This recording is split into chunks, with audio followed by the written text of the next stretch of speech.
লাউ একটি উপকারী সবজি। চলুন খুব সহজেই সুস্বাদুভাবে কিভাবে রান্না করে খাওয়া যায় তার একটি সহজ রেসিপি দেখে আসি। আসসালামু আলাইকুম বন্ধুরা, সবাই কেমন আছেন? আশা করি আল্লাহর রহমতে সবাই ভালো আছেন। তার জন্য আমার লাগবে মুরগির মাংস। এখানে আমি 4 টুকরো মুরগির মাংস নিয়েছি, যেটা লেগ পিস। তারপরে একটু লেবুর রস আর একটু গোলমরিচ গুঁড়ো দিয়ে সুন্দরভাবে এটাকে মাখিয়ে নিয়েছি। মাখানোর পরে 20 মিনিটের মতো রেখে দিয়েছিলাম। এবার হলুদের গুঁড়ো, মরিচের গুঁড়ো আর সামান্য পরিমাণ লবণ দিয়ে এটাকে একটু তেলে ভেজে নিতে হবে। কড়াইতে তেল দিয়ে একে একে দিয়ে সবগুলো একটু উল্টে পাল্টে ভালোভাবে ভেজে নেব।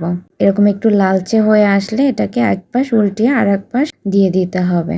অন্য একটা কড়াই বসিয়ে দিয়ে তার মধ্যে দিয়ে দেব পেঁয়াজ কুচি।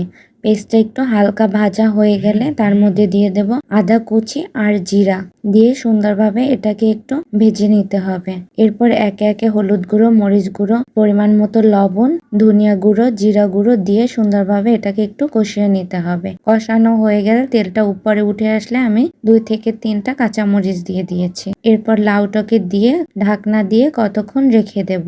লাউয়ের গা থেকে যে পানিটা ছাড়বে তা দিয়ে লাউটাকে সুন্দরভাবে কষিয়ে নিতে হবে। তারপর আমি মাংসগুলো দিয়ে দেব। মাংসগুলো দিয়ে পানি দিয়ে দেব। পানিটাকে আমি আগে থেকেই ফুটিয়ে রেখেছিলাম। এখানে গরম পানিটা ব্যবহার করলে লাউটা ভালোভাবে সিদ্ধ হবে। সবাই ভালো থাকবেন, সুস্থ থাকবেন। আল্লাহ হাফেজ।